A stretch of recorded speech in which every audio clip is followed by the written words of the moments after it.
Πολλοί είναι οι μελετητές της ιστορίας των επιστημών την περίοδο του Βυζαντίου, οι οποίοι διατυπώνουν την άποψη ότι την εποχή εκείνη δεν αναπτύχθηκαν οι θετικές επιστήμες και δεν διατυπώθηκαν νέες ιδέες για τη συγκρότηση του φυσικού κόσμου. Η άποψη αυτή δεν είναι όμως ακριβής. Η αλήθεια είναι ότι κατά τη Βυζαντινή περίοδο οι θετικές επιστήμες αρχικά τέθηκαν σε διωγμό για δύο βασικούς λόγους. Πρώτον, επειδή το μεγάλο μέρος των θετικών επιστημόνων κάποιες περιόδους υπεράσπιζαν την εθνική θρησκεία των αρχαίων Ελλήνων, και δεύτερον, επειδή στην προσπάθειά τους να δώσουν επιστημονική και ανθρωπίνως λογική ερμηνεία στο χριστιανικό δόγμα, καταστρατηγούσαν, κατά την άποψη των διοικητικών δομών του χριστιανισμού, τον πνευματικό χαρακτήρα της χριστιανικής διδασκαλίας. Ας μην ξεχνάμε ότι το ίδιο είχε συμβεί την προσοκρατική περίοδο, όταν θετικοί επιστήμονες όπως ο Θαλής, ο Αναξίμανδρος, ο Ηράκλητος, ο Δημόκριτος και τόσοι άλλοι πέτυχαν να αποσυνδέσουν τη μελέτη του φυσικού κόσμου από την παρουσία θεών και δαιμόνων. Τη Βυζαντινή περίοδο, προκειμένου να επιβιώσουν οι θετικές επιστήμες, πολλοί προσπάθησαν να εμπλέξουν τη φιλοσοφία της επιστήμης με το θεολογικό δόγμα, γεγονός που δημιούργησε τις ονομαζόμενες αιρέσεις. Το φαινόμενο αυτό το εντοπίζουμε και κατά το Μεσαίωνα στη Δυτική Ευρώπη, όταν το παπικό καθεστώς καταδίωκε τους θετικούς επιστήμονες όπως τον Τζορντάνο Μπρούνο και τον Γαλιλαίο ως αιρετικούς. Είναι ενδιαφέρον να αναφερθεί ότι στο πλαίσιο των αιρέσεων, άσχετα με τα όποια θεολογικά προβλήματα, αναπτύχθηκε ένας πολύ ενδιαφέρον από επιστημονικής άποψης θεωρητικός επιστημονικός διάλογος στο επίπεδο της κοσμολογίας. Ο διάλογος αυτός, καθώς και οι κοσμολογικές ιδέες που αναπτύχθηκαν στο πλαίσιο των αιρέσεων, αποτελούν μια άγνωστη πτυχή της θεωρητικής κοσμολογικής σκέψης του Βυζαντίου. Αυτό συμβαίνει επειδή οι επιστημονικές αυτές απόψεις, αρκετά επιπόλαια, εντάσσονται στο πλαίσιο θεολογικών και όχι επιστημονικών διενέξεων. Αποτέλεσμα όλων των προηγουμένων ήταν, μαζί με την αποπομπή των θεωρούμενων αιρετικών επιστημόνων, να εξαφανιστούν και να πέσουν στην αφάνεια όχι μόνο το επιστημονικό τους έργο, αλλά και η καταγραφή του ονόματός τους στο πάνθεο των μεγάλων επιστημόνων. Ένας από αυτούς, τους ξεχασμένους σκαπανείς της επιστημονικής γνώσης, που ξεγράφτηκε από την ιστορία της επιστήμης λόγω των αιρετικών του απόψεων, ήταν και ο Ιωάννης ο Φιλόπονος. Ο λόγιος Ιωάννης ο Φιλόπονος ήταν εκκλησιαστικός συγγραφέας, φιλόσοφος, γραμματικός, μαθηματικός, φυσικός, αστρονόμος και ένας από τους πιο διακεκριμένους επιστήμονες του πρώτου μισού του 6ου μετά Χριστόν αιώνα. Ο Ιωάννης, μια μεγάλη φιλοσοφική και πνευματική διάνοια του Βυζαντίου, επωνομάστηκε Φιλόπονος, που σημαίνει ο εραστής του κόπου, λόγω της συνεχούς ενασχόλησής του με την κοπιώδη μελέτη των φυσικών επιστημών και της φιλοσοφίας. Άλλοι ερευνητές θεωρούν ότι ονομάστηκε Φιλόπονος επειδή ανήκε στην αίρεση των Φιλοπώνων μονοφυσιτών. Ο μεγάλος βυζαντινός διανοητής είναι επίσης γνωστός ως Ιωάννης της Αλεξάνδρειας, εφόσον η ζωή και το έργο του συνδέεται με την πόλη της Αλεξάνδρειας και την Αλεξανδρινή νεοπλατωνική σχολή της, στην οποία χρημάτισε μαθητής του νεοπλατωνικού φιλόσοφου Αμμόνη. Ως φιλόσοφος, ο Φιλόπονος θεωρείται ένας από τους κυριότερους υπέρμαχους των χριστιανικών δογμάτων για τον σύμπαντα κόσμο και πολέμιος των αντίστοιχων νεοπλατωνικών δοξασιών, αφού χρησιμοποίησε κυρίως την αριστοτελική φιλοσοφία για να ερμηνεύσει τα χριστιανικά δόγματα. Μολονότι η αριστοτελική νεοπλατωνική παράδοση ήταν η πηγή των πνευματικών ανησυχιών του, ο Ιωάννης, βαθύς γνώστης των έργων του Πλάτωνος και του Αριστοτέλη, ήταν ο πρωτοπόρος φιλόσοφος, ο οποίος τελικά απομακρύνθηκε από αυτή την παράδοση και προλύανε μέρος του δρόμου που οδήγησε τελικά στις νέες προσεγγίσεις των φυσικών επιστημών. Θεωρείται ο πρώτος εκπρόσωπος του χριστιανικού αριστοτελισμού. Το έργο του άσκησε μεγάλη επίδραση στις φυσικές επιστήμες του Μεσαίωνα, κυρίως σε επιστήμονες και λογίους του Βεληνικούς, του Ζαν Μπουριντάν, του Νικόλ Ντορέμ, του Νικόλαου Κουζάνου, του Κέπλερ, του Γαλιλαίου και άλλων. Ο Φιλόπονος ασχολήθηκε με μία σειρά θεμάτων όπως η γραμματική, η λογική, τα μαθηματικά, η φυσική, η ψυχολογία, η κοσμολογία, η αστρονομία, η θεολογία και η πολιτική, ενώ συνέγραψε ακόμη και ιατρικές πραγματείες. Αν και η φήμη του Φιλόπονου δημιουργήθηκε κυρίως μέσα από τα σχόλιά του στις εργασίες του Αριστοτέλη, ωστόσο στόχευε στην ενδεχόμενη απελευθέρωση της φυσικής φιλοσοφίας από τον σφιχτό εναγκαλισμό του αριστοτελισμού. Η πνευματική σταδιοδρομία του άρχισε, όπως ήδη αναφέραμε, όταν ήταν μαθητής του νεοπλατωνικού φιλοσόφου Αμμόνιου, ο οποίος ήταν μαθητής του Πρόκλου στην Αθήνα και στη συνέχεια ηγήθηκε της σχολής της Αλεξάνδρειας. Ο Ιωάννης αναγνώριζε τη σπουδαιότητα της φιλοσοφίας αυτής καθεαυτής και δεν τη θεωρούσε απλώς ως ένα μέσο για την απόκτηση της χριστιανικής γνώσης. Άλλωστε, ήταν ο πρώτος εκπρόσωπος του χριστιανικού αριστοτελισμού. Ο μεγάλος διανοητής του Βυζαντίου δίδαξε στην Κωνσταντινούπολη και αγωνίστηκε κατά των απόκρυφων επιστημών. Το έργο του περί της του αστρολάβου χρήσεως και κατασκευής είναι, μετά την αντίστοιχη πραγματεία του Συνέσιου της Κυρίνης, το αρχαιότερο γνωστό πλήρες κείμενο για τον αστρολάβο και μάλιστα περιέχει δικές του πρωτότυπες ιδέες σχετικά με τις κινήσεις των ουράνιων σωμάτων.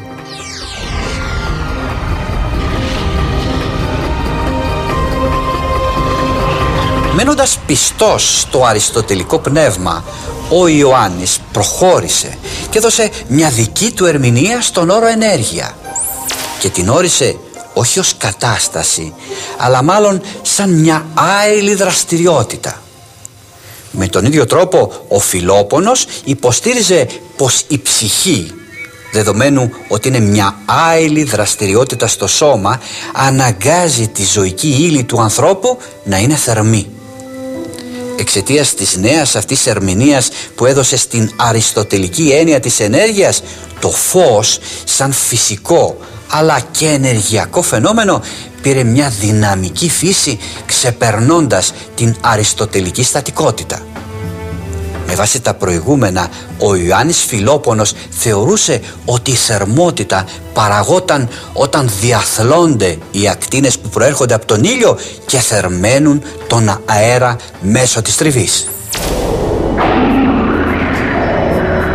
Ένα από τα πιο μεγάλα επιτεύγματα της σκέψης του σπουδαίου Βυζαντινού διανοητή ήταν η θεωρία της όθησης, που θεωρείται ως ένα αποφασιστικό βήμα που ξεπέρασε τις αριστοτελικές απόψεις, οδηγώντας την επιστημονική σκέψη προς μια νέα, σύγχρονη θεωρία βασισμένη στην έννοια της αδράνειας. Η αφετηρία της σκέψης του Ιωάννη του Φιλόπονου ήταν μια ανεπαρκής αριστοτελική απάντηση σε ένα πρόβλημα που δυσκόλευε τους επιστήμονες για αιώνες. Το πρόβλημα ήταν: γιατί ένα βέλος συνεχίζει να πετά αφότου έχει αφήσει τη χορδή τόξου? Ή ομοίως μία πέτρα αφότου έχει πάψει να είναι σε επαφή με το χέρι που τη ρίχνει? Ο Αριστοτέλης είχε υποστηρίξει ότι αν εξφενδονήσουμε μια πέτρα με το χέρι μας ή φύγει ένα βέλος από το τόξο και τα δύο εξακολουθούν να κινούνται, αν και δεν βρίσκονται σε επαφή με το χέρι μας ή με τη χορδή του τόξου. Και αυτό επειδή το χέρι μας και η χορδή μεταδίδουν μια δύναμη στον αέρα μέσα στον οποίο κινούνται. Η δύναμη αυτή εξακολουθεί να επιδρά πάνω τους και ως εκ τούτου η πέτρα και το βέλος συνεχίζουν να κινούνται. Σε αντίθεση με τον Αριστοτέλη, ο Ιωάννης ο Φιλόπονος κατέληξε στο συμπέρασμα ότι κατά την εξφενδόνηση μεταδίδεται οθητική δύναμη όχι στον αέρα, αλλά στην ίδια την πέτρα και το βέλος. Συμπλήρωσε μάλιστα ότι αν η κίνηση πραγματοποιείται στο κενό, δεν υπάρχει στην πραγματικότητα τίποτα για να αποτρέψει την κίνησή τους. Σήμερα γνωρίζουμε ότι ο Ιωάννης ο Φιλόπονος ήταν ο πρώτος φυσικός που πρότεινε τη διενέργεια ενός πειράματος για τη μέτρηση του χρόνου πτώσης αντικειμένων με διαφορετικό βάρος. Βέβαια, στην εποχή εκείνη δεν υπήρχαν χρονόμετρα ή ρολόγια με αρκετή ακρίβεια για να βγάλει κανείς ποσοτικά συμπεράσματα. Προέβλεψε όμως ότι η διαφορά στον χρόνο πτώσης θα ήταν πολύ μικρή. Δυστυχώς δεν είναι σήμερα γνωστό εάν ο ίδιος προχώρησε στην πραγματοποίηση αυτού του πειράματος ή αν περιορίστηκε μόνο στη θεωρητική περιγραφή του. Πάντως ισχυρίστηκε σωστά ότι με βάση αυτό το πείραμα αποδεικνύεται πως η κίνηση δεν μεταδίδεται στα αντικείμενα μέσω του αέρα και έδειξε ότι έτσι παύουν να εμφανίζονται οι ασυνέπειες της θεωρίας του Αριστοτέλη.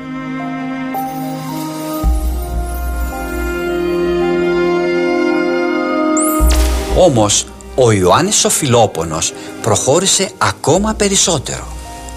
Διατύπωσε την άποψη ότι το χέρι μας μεταδίδει σε κάθε σώμα που το οθεί ένα φυσικό μέγεθος που το αναγκάζει να κινηθεί.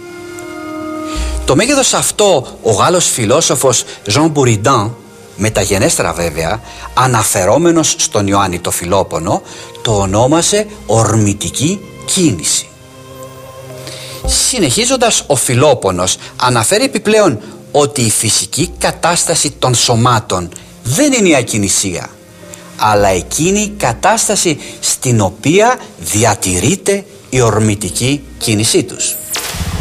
Στη σύγχρονη φυσική την ορμητική κίνηση την ονομάζουμε ορμή. Βεβαίως, ο Ιωάννης ο Φιλόπονος δίδασκε ότι τα σώματα κινούνται λόγω της ορμής την οποία έχουν, χωρίς να χρειάζονται για την κίνησή τους την επέμβαση του Θεού. Ο Φιλόπονος ήταν ο πρώτος που υποστήριξε ότι τα ουράνια σώματα δεν κινούνται από την όθηση, την προερχόμενη από νοητικά όντα ή από αγγέλους, αλλά από την κινητική δύναμη την οποία έθεσε μέσα τους ο Θεός. Με άλλα λόγια, ο Ιωάννης ο Φιλόπονος είχε διατυπώσει τον πρώτο νόμο του Νεύτωνος 1000 χρόνια πριν από τη γέννηση του μεγάλου φυσικού. Πράγματι, ο Ιωάννης ο Φιλόπονος με την υπόθεσή του δείχνει ότι είναι περιττή η αντίστοιχη αριστοτέλεια υπόθεση ότι τις ουράνιες σφαίρες κινούν τα νοητικά κινούντα ακίνητα. Πιθανότατα ο Γαλιλαίος να είχε διαβάσει και να γνώριζε τις απόψεις του Φιλόπονου και έτσι πολλές από τις ιδέες που αποδίδονται στον Ιταλό φυσικό ίσως να έχουν τις ρίζες τους στον μεγάλο αυτό Έλληνα φυσικό και μαθηματικό.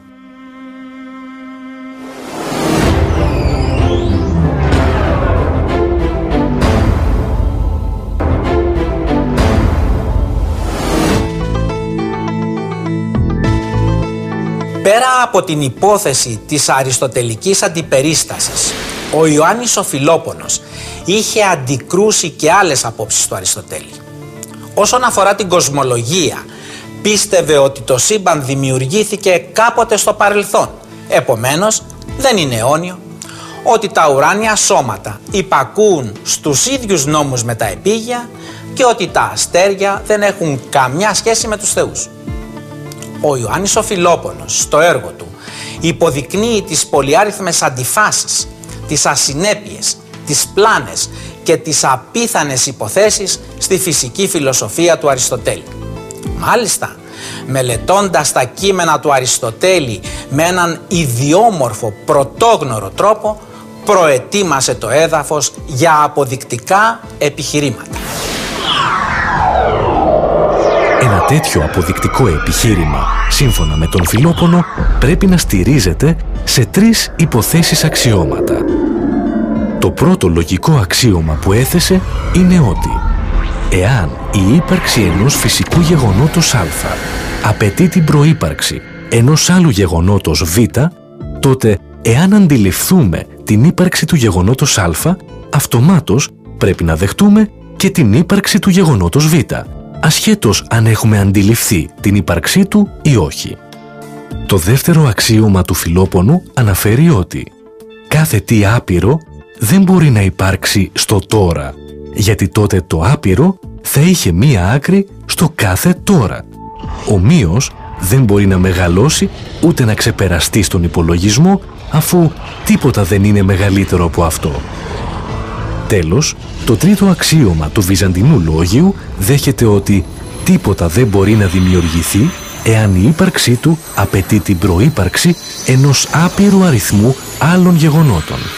Αυτό συμβαίνει επειδή τα άπειρα γεγονότα που απαιτούνται προκειμένου να δημιουργηθεί το τελικό γεγονός δεν θα έχουν τελειωμό, άρα το τελικό γεγονός δεν θα μπορεί να πραγματοποιηθεί. Από αυτές τις καθόλου αριστοτελικές θέσεις κατέληξε στο συμπέρασμα ότι η νοητική σύλληψη ενός χρονικά απείρου κόσμου, που δημιουργείται ως αποτέλεσμα μιας απειρίας αναγκαίων προγενέστερων γεγονότων, είναι αδύνατη. Η αδυναμία αυτή προκύπτει από το ότι τα άπειρα προγενέστερα γεγονότα προϋποθέτουν ότι η ηλικία του κόσμου είναι άπειρη, γεγονός που αντιβαίνει στη χριστιανική αρχή ότι ο κόσμος κάποτε δημιουργήθηκε από το Θεό.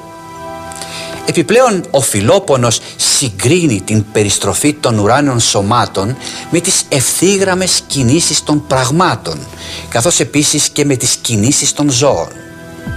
Θεωρεί ότι όλα αυτά γίνονται κατανοητά ως φυσικές κινήσεις που οφείλονται στην αρχική θεία όθηση του δημιουργού, τη στιγμή βέβαια που έφτιαξε τον κόσμο. Ο Ιωάννης ο Φιλόπονος θεωρούσε τις κινήσεις των ουρανίων σωμάτων φυσικές και επομένως κατάλληλες να ερευνηθούν και να εξηγηθούν με τη βοήθεια της επιστήμης.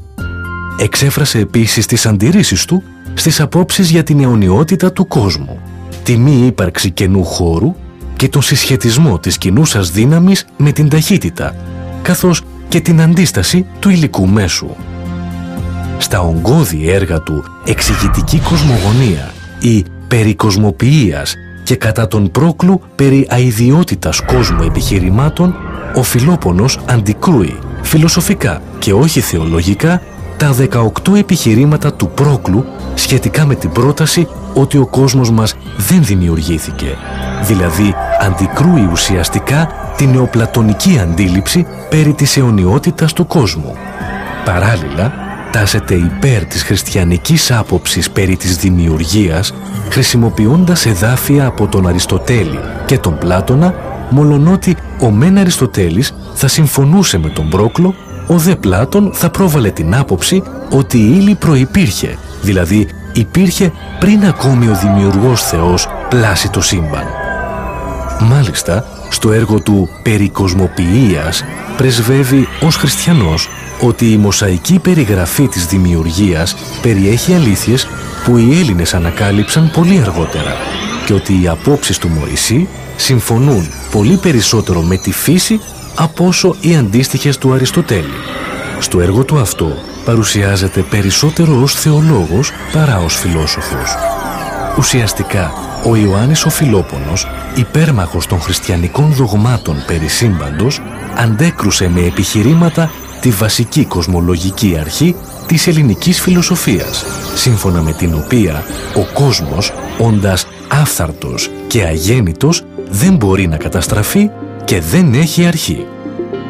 Ο Ιωάννης ο Φιλόπονος, πέρα από τα υπομνήματα και τα σχόλιά του, πέρασε σε μία θέση ανοιχτής κριτικής όταν εξέτασε και αποκήρυξε τις θεμελιώδεις αριστοτελικές νεοπλατωνικές αρχές.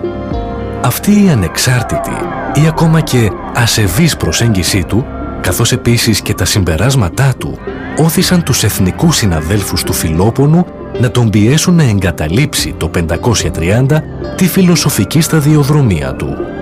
Έτσι, αφιέρωσε το δεύτερο μισό της ζωής του στις θεολογικές συζητήσεις και αναζητήσεις του.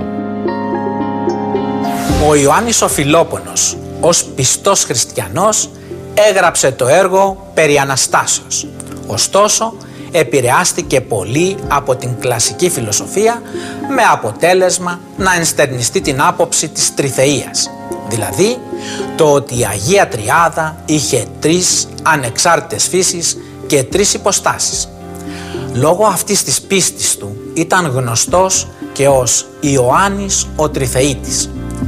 Οι απόψεις του αυτές περί της Αγίας Τριάδος ήταν ο λόγος που 100 χρόνια μετά το θάνατό του, το 681, κατηγορήθηκε ως τρίθεος και καταδικάστηκε από την 6η Οικουμενική Σύνοδο. Ουσιαστικά, ο Ιωάννης ο Φιλόπονος, μέσω των θεολογικών του απόψεων, ήταν αντίπαλος του Θεοδόρου Μοψουεστίας και υπήρξε πρόδρομος της αίρεσης του νεστοριανισμού και φυσικά σφοδρός αντίπαλος του νεστοριανού Κοσμά του Ινδικοπλεύστη, που χρημάτισε μαθητής του Μαραμπά, του νεστοριανού καθολικού της Περσίας. Στο κυριότερο θεολογικό του έργο «Διαιτητής» ή «Περί ενώσεως», ο Φιλόπονος δίνει στη μονοφυσιτική διδασκαλία αριστοτελική μορφή, ερμηνεύοντας την Αγία Τριάδα ως τρεις διαφορετικές υποστάσεις μίας μοναδικής φύσεως, απόψεις που αργότερα ονομάστηκαν τριθεϊσμός και θεωρήθηκαν αιρετικές. Ο Ιωάννης υποστήριξε ότι η έννοια των όρων φύση και υπόσταση ήταν ουσιαστικά η ίδια. Δεδομένου λοιπόν ότι ο Χριστός είναι ένα άτομο και συνεπώς μία υπόσταση, θεωρούσε ότι δεν μπορεί να έχει δύο φύσεις. Εξ αυτών η Ορθόδοξη Εκκλησία τον καταδίκασε με τα θανάτια ως αιρετικό, λόγω της τριθεϊκής θέσης του. Με μία αυστηρά αριστοτέλεια διατύπωση, ο Φιλόπονος πίστευε όχι σε ενιαίο τρισυπόστατο Θεό, αλλά σε τρεις χωριστές θεότητες, τον Πατέρα, τον Υιό και το Άγιο Πνεύμα. Δυστυχώς, οι φυσικές και φιλοσοφικές απόψεις του Ιωάννη του Φιλόπονου περιέπεσαν σε αφάνεια, επειδή πέρα από τη φυσική και τη φιλοσοφία είχε ασχοληθεί και με τη θεολογία. Στο πλαίσιο αυτής της δραστηριότητάς του, ο Φιλόπονος υποστήριξε την άποψη ότι η θεϊκή φύση του Ιησού είχε υπερισχύσει της ανθρώπινης. Για τον λόγο αυτό, κατηγορήθηκε ότι ανήκε στην αίρεση των μονοφυσιτών και, όπως αναφέραμε ήδη, αναθεματίστηκε από την 6η Οικουμενική Σύνοδο το 681 μετά Χριστόν. Η καταδίκη του από την 6η Οικουμενική Σύνοδο είχε ως αποτέλεσμα γενικά όλες οι φιλοσοφικές του απόψεις να θεωρηθούν επικίνδυνες για τη χριστιανική θρησκεία, με αποτέλεσμα να περιπέσουν στη λύθη. Χρειάστηκε να περάσουν 1000 χρόνια έως ότου οι ιδέες αυτές να εμφανιστούν και πάλι στο προσκήνιο της επιστήμης. Ωστόσο, επισημαίνουμε το γεγονός ότι ο Ιωάννης ο Φιλόπονος ήταν ένας πραγματικός φυσικός με τη σύγχρονη έννοια του όρου. Πολυμαθής, με ερευνητικό μυαλό εισήγαγε σπουδαίους για την εποχή του φυσικούς όρους, όπως τις έννοιες της αδράνειας, της ορμής, της ποσότητας κίνησης, το συσχετισμό της κινούσας δύναμης και της ταχύτητας, την έννοια της αντίστασης του υλικού μέσου, την έννοια της ζωικής δύναμης και τόσα άλλα. Όλα αυτά δείχνουν ότι το έργο του χρήζει μιας ενδελεχούς μελέτης και μιας νέας αξιολόγησης.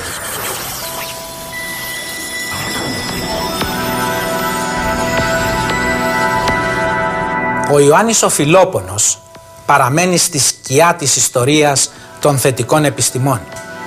Η προσφορά του στην ανάπτυξη των επιστημών στη Δυτική Ευρώπη έχει αποσιωπηθεί και έχει αποδοθεί σε άλλους ερευνητές και λογίους. Όλα αυτά γιατί στο έργο του ενέπλεξε την επιστήμη με τα σκληρά δόγματα της θεολογίας. Μιας θεολογίας που επέβαλε τη θέλησή της ακόμα και στις κοσμικές εξουσίες. Ο Ιωάννης ο Φιλόπονος καταδικάστηκε ως αιρετικός, αφανίστηκε και μαζί του λησμονήθηκε και το επιστημονικό του έργο. Αυτό είναι ένα συνηθισμένο φαινόμενο εκείνων των πολιτισμών που μπλέκουν την επιστήμη με τη θεολογία. Ο φανατισμός, ο δογματισμός και η μυσαλλοδοξία των ανθρώπων στερούν από μια κοινωνία την ελεύθερη έκφραση. Μια ελεύθερη έκφραση που εκφράζεται από τα λόγια του Βολτέρου. Μπορεί να διαφωνώ με αυτά που λες, αλλά θα υπερασπιστώ το δικαίωμά σου να τα λες. Και ολοκληρώνεται με τα λόγια του Ρίγα. Συλλογάτε καλύτερα όποιος συλλογάτε ελεύθερα.